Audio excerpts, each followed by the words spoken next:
ilmu agama akan mengawasi kita. Sebelum makan, sebelum minum, sebelum berteman, sebelum mencari pendapatan, maka ilmu agama akan berbicara dengan kita. Ini boleh atau ini tidak boleh. Oleh karena itu, ulama mengatakan kita lebih butuh terhadap ilmu agama ini daripada makanan pada saat sangat lapar, air pada saat sangat dahaga, dan juga tempat tidur pada saat kita sangat capek.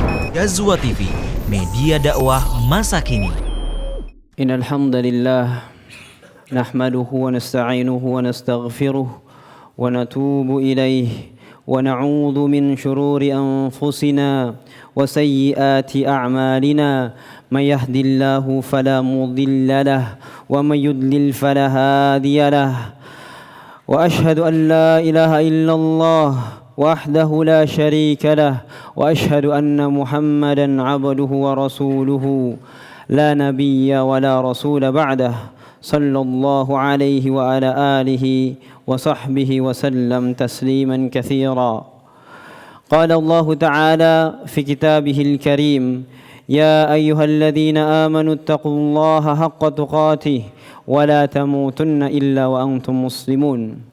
وقال يا أيها الناس اتقوا ربكم الذي خلقكم من نفس واحدة وخلق منها زوجها وبث منهما رجالا كثيرا ونساء واتقوا الله الذي تساءلون به والأرحام إن الله كان عليكم رقيبا وقال يا أيها الذين آمنوا اتقوا الله وقولوا قولا سديدا يصلح لكم أعمالكم ويغفر لكم ذنوبكم ومن يطع الله ورسوله فقد فاز فوزا عظيما.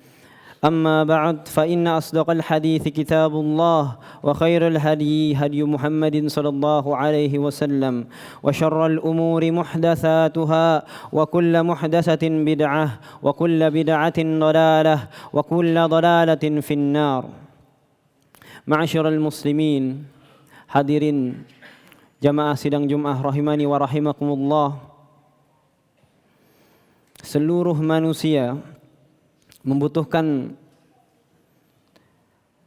sesuatu yang menjadi pendorong dalam kehidupannya, yang membutuhkan motivasi untuk melakukan segala sesuatu.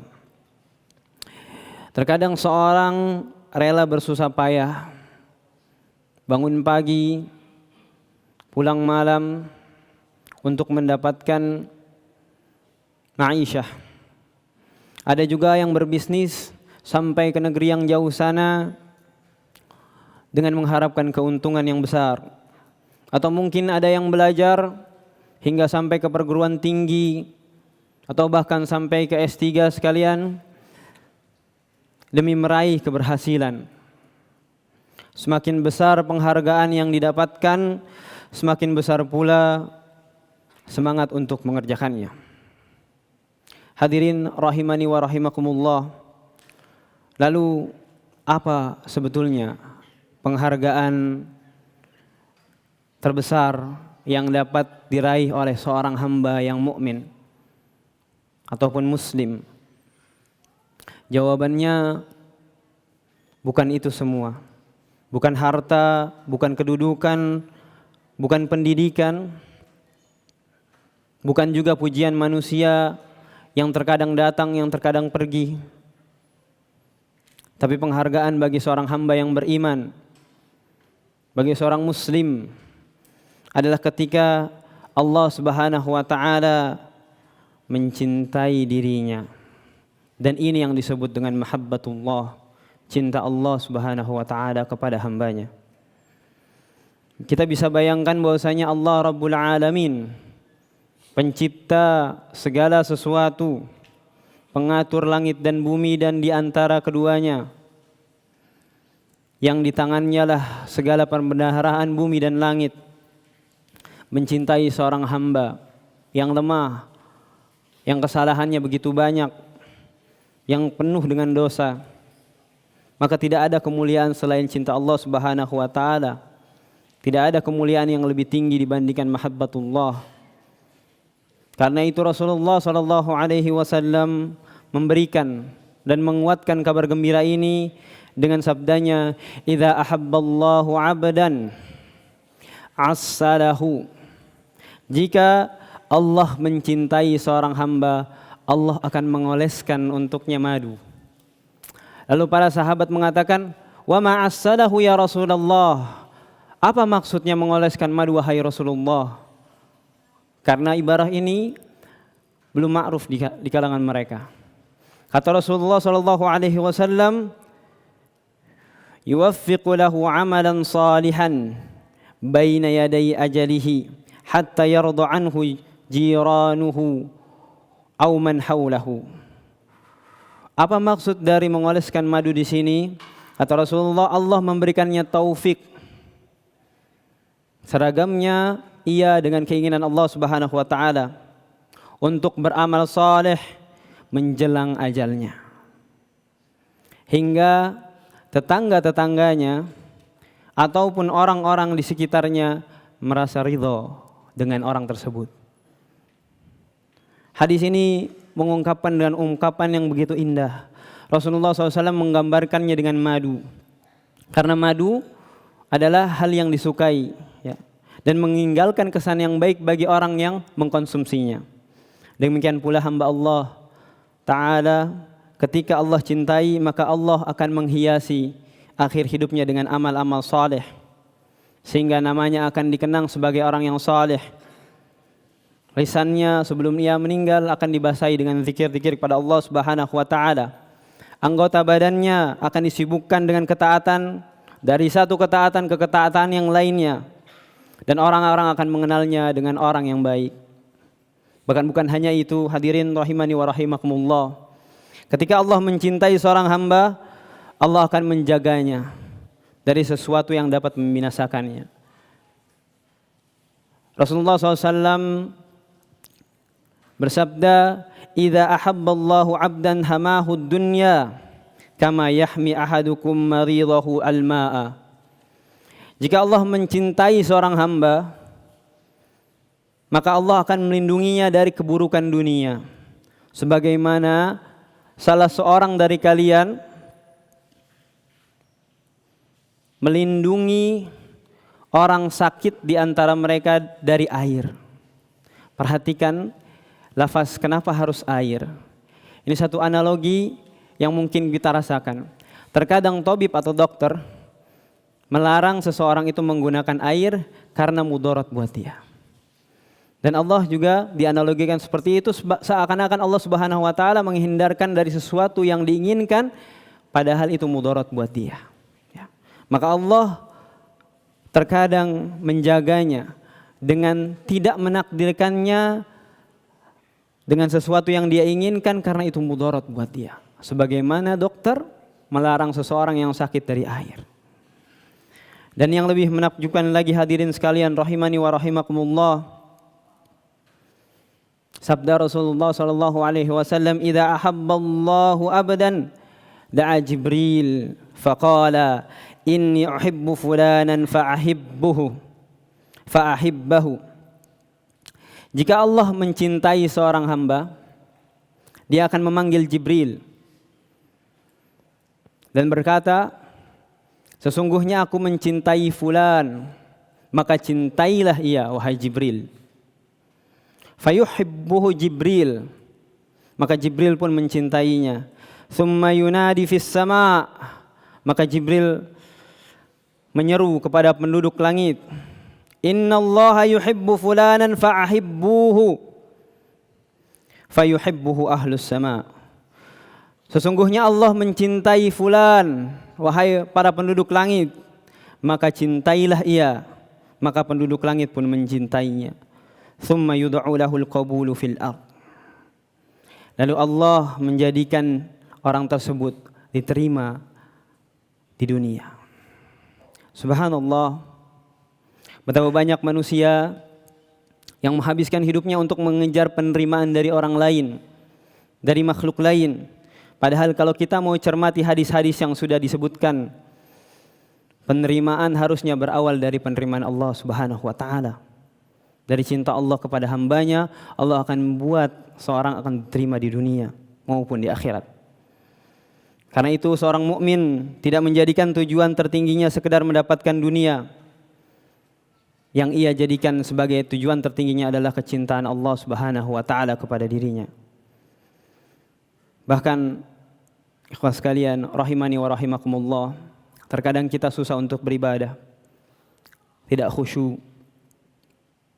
Agak sulit untuk mempertahankan keistiqomahan. Padahal Rasulullah SAW sudah memberikan rahasia dari jauh-jauh hari dengan sabdanya, "Thalathun man kunna fihi wajada halawatal iman." Ada 3 perkara siapa yang memilikinya maka akan merasakan manisnya iman. Akan merasakan ibadah dengan indah, akan merasakan ibadah dengan senang, akan merasakan salat dengan khusyuk dan seterusnya. Apa 3 hal tersebut? An yakunallahu wa rasuluhu ahabba ilaihi mimma siwah. Yang pertama adalah Allah dan Rasulnya adalah 2 hal yang paling ia cintai di samping keduanya. Artinya Allah dan Rasulnya lebih didahulukan dalam kecintaan dari apapun itu. Wa an yuhibbul mar'a la yuhibbu illa lillah. Ia mencintai seseorang siapapun itu, anggota keluarganya, pasangannya, anaknya, ibunya, bapaknya, cucunya sekalipun, karena Allah Subhanahu wa taala. Wa an yakraha an ya'uda fil kufri kama yakraha an yuqdhafa fin nar. Dan dia juga membenci pada kekufuran sebagaimana ia membenci ketika ia dilempar di api neraka. Hadirin rahimani wa rahimakumullah. Jika kita rela mengorbankan banyak hal demi mendapatkan cinta sesama manusia, sesama makhluk, maka bukankah lebih layak lagi seorang mukmin mengorbankan waktunya, tenaganya, hartanya untuk meraih cinta kepada Allah Subhanahu wa taala. Hadirin sekalian rahimani wa rahimakumullah. Ada beberapa golongan yang Allah sebutkan secara eksplisit di dalam Al-Qur'an bahwa Allah mencintainya. Tapi perlu kita sadari bahwasanya pada dasarnya setiap orang yang melakukan ketaatan kepada Allah Subhanahu wa taala mendapatkan bagian dari cinta Allah Subhanahu wa taala sesuai dengan kadar keimanannya dan ketaatannya. Semakin sempurna keimanan seseorang, semakin sempurna ketakwaan seseorang, semakin besar pula cinta Allah kepadanya. Oleh karena itu, cinta Allah atau mahabbatullah bukan satu kedudukan yang hanya diperoleh oleh para nabi dan rasul. Tapi setiap muslim mempunyai kesempatan untuk memiliki hal ini selama ia mempertahankan keyakinan, ketakwaan, amal saleh, memenuhi kehidupannya dengan ketaatan pada Allah Subhanahu wa taala. Allah berfirman, "Qul in kuntum tuhibbunallaha fattabi'uni yuhibbukumullah." Katakanlah wahai Muhammad, sampaikanlah wahai Muhammad kepada umatmu bahwasanya jika kalian mencintai Allah maka ikutilah aku. Niscaya Allah akan mencintai kalian. Sedangkan ketika kita melakukan ketaatan di dalam agama ini, pada hakikatnya kita mengikuti Nabi SAW. Cara salat kita, cara salat Nabi. Cara zikir kita, cara zikir Nabi. Begitu pula akhlak kita adalah akhlak yang kita tiru dari Nabi SAW. Maka secara garis besar ketaatan pada Allah Subhanahu wa taala dengan menjalankan syariat adalah satu bentuk pencarian dari cinta Allah atau mahabbatullah. Tapi Allah juga menyebutkan beberapa golongan yang Allah cintai. Allah menyebutkan al-muhsinin, orang yang berbuat ihsan. Wa ahsinu innallaha yuhibbul muhsinin. Ya. Berbuat baiklah, sesungguhnya Allah cinta terhadap orang-orang yang berbuat baik. Allah juga menyebutkan at-tawwabun, orang-orang yang bertaubat.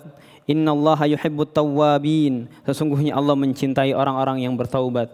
Allah juga menyebutkan al-mutatahhirun, ya. Wa yuhibbul mutatahhirun, wa yuhibbul mutatahhirin. Dia mencintai orang-orang yang menyucikan diri. Dan Allah juga menyebutkan al-muttaqun, orang yang bertakwa. Bala man awfa bi ahdihi wattaqa fa innallaha yuhibbul muttaqin. Ya. Barang siapa yang menepati janjinya dan bertakwa, maka sesungguhnya Allah mencintai orang-orang yang bertakwa. taqwa. Orang-orang yang bertawakal juga seperti itu. Fa idza azamta fatawakkal 'ala Allah, innallaha yuhibbul mutawakkilin. Apabila engkau telah membuat tekad beramal saleh, ingin beramal saleh, maka bertawakallah kepada Allah Subhanahu wa taala, sesungguhnya Allah mencintai orang-orang yang bertawakal. Allah juga menyebutkan innallaha yuhibbul muqsitin. Allah suka dengan orang-orang yang berbuat adil. Allah juga menyukai orang yang berjihad di jalannya. Allah berfirman, innallaha yuhibbul ladzina yuqatiluna fi sabilihi saffa ka'annahum bunyanun marsus. Sesungguhnya Allah mencintai orang-orang yang berperang di jalannya dalam barisan yang teratur, seakan-akan mereka seperti bangunan yang kokoh. Lalu yang terakhir, Allah menyebutkan juga wallahu yuhibbus sabirin, dan Allah mencintai orang-orang yang sabar. Sifat-sifat ini adalah jalan untuk mendapatkan cinta Allah Subhanahu wa taala. Ini bukan jalan-jalan yang tertutup atau mustahil kita gapai. Ini adalah keseharian kita, kesabaran, tawakal dan seterusnya. Maka hendaklah setiap dari kita bertanya kepada dirinya, dari sifat-sifat yang Allah sebutkan di dalam Al-Quran, secara eksplisit Allah mencintai orang-orang tersebut, apakah sudah ada pada diri kita? Atau kalau sudah ada, apakah perlu kita tambah? Pasti perlu ditambah. Apakah perlu kita evaluasi? Harusnya kita evaluasi. Aqulu qawli hadza wa astaghfirullah li wa lakum wa lisairil muslimin min kulli dhanbin wa khati'atin fastaghfiruhu innahu huwal ghafurur rahim. Allah.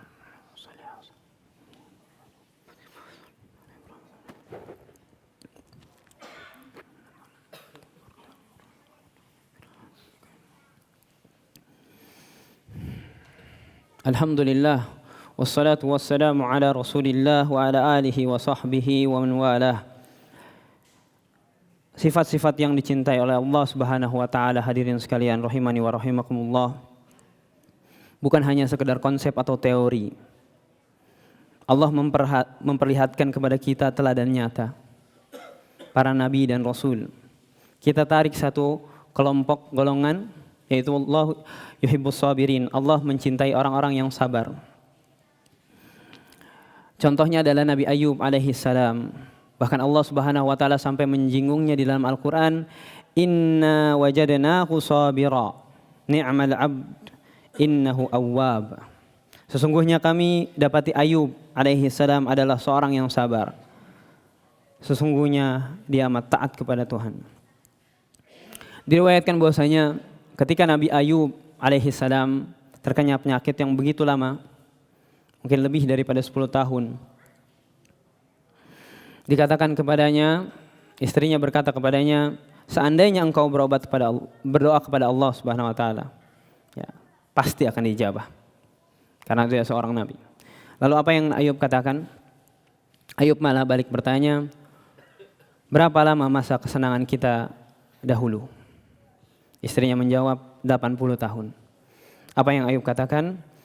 Aku malu kepada Allah untuk berdoa kepadanya sementara masa ujianku belum menyamai masa kesenanganku. Ini diriwayatkan di tafsir Al-Baydawi, bentuk dari kesabaran seorang. Kalaupun kita tidak bisa menyamai kesabaran Ayub alaihi salam, setidaknya kita mengikuti jejaknya. Fabi hudahu muqtadih. Dengan hidayah mereka kita mengikuti.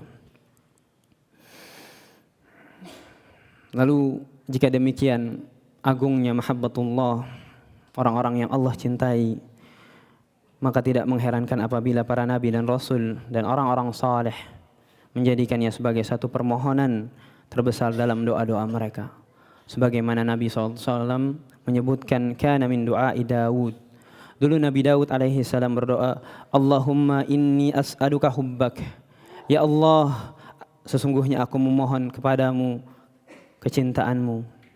Wa hubba man yuhibbuk, dan cinta orang yang mencintaimu. Wal amal alladhi yuballighuni hubbak, dan amal yang dapat mengantarkanku kepada cinta kepadamu.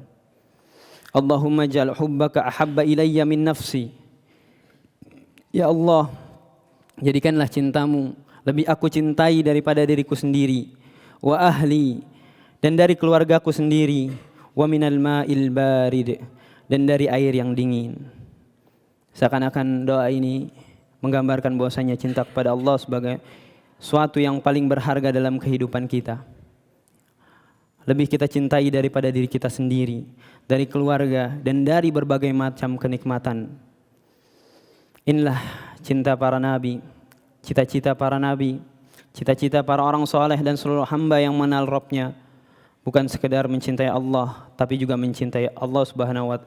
Bukan hanya sekedar mencintai dunia, tapi juga mencintai Tuhannya. Hadirin rahimani wa rahimakumullah. Di akhir mungkin ada sebuah nasihat yang datang dari Ibnu Qayyim rahimahullah di dalam kitab Thariq al-Hijratain. Beliau menyebutkan, man arafallahu ahabbahu wala budda. Barang siapa yang mengenal Allah Subhanahu wa taala, niscaya ia akan mencintainya dan itu pasti. Wa man ahabbahu in qasha'at anhu sahaibudz zulumat. Dan barang siapa yang mencintai Allah, maka akan tersingkap darinya awan-awan kegelapan. Wan kasyafat an qalbihil humum wal gumum wal ahzan. Dan akan tersingkir dari hatinya berbagai kegelisahan, kesusahan dan kesedihan. Wa umira qalbuhu bis sururi wal afrah, dan hatinya akan dipenuhi dengan kebahagiaan dan kegembiraan. Wa aqbalat ilaihi wufudut tahani wal basyair min kulli janibin, kepadanya akan datang berbagai macam ucapan selamat dan kabar-kabar gembira dari segala penjuru. Fa innahu la hazna ma'allahi abada, karena tidak ada kesedihan ketika kita bersama Allah, ketika kita mendapatkan mahabbatullah selamanya. Ini nasihat dari Ibnu Qayyim rahimahullah. Semoga bisa menjadi satu faidah untuk kita. Allahumma salli ala Muhammadin wa ala ali Muhammadin kama sallaita ala Ibrahim wa ala ali Ibrahim innaka Hamidum Majid. Allahumma barik ala Muhammadin wa ala ali Muhammadin kama barakta ala Ibrahim wa ala ali Ibrahim innaka Hamidum Majid. اللهم اغفر للمؤمنين والمؤمنات والمسلمين والمسلمات الأحياء منهم والأموات إنك سميع قريب مجيب الدعوات ويا قاضي الحاجات. اللهم آت نفوسنا تقواها وزكها أنت خير من زكاها أنت وليها ومولاها. اللهم إنا نعوذ بك من علم لا ينفع ومن قلب لا يخشع ومن نفس لا تشبع ومن دعاء لا يسمع. اللهم يا مقلب القلوب ثبت قلوبنا على دينك. اللهم إنا نسألك حبك وحب من يحبك وحب عمل يقربنا إلى حبك. اللهم انصر إخواننا المستضعفين في كل مكان. ربنا آتنا في الدنيا حسنة وفي الآخرة حسنة وقنا عذاب النار وقنا عذاب النار وقنا عذاب النار. وآخر دعوانا أن الحمد لله رب العالمين. أقيموا الصلاة.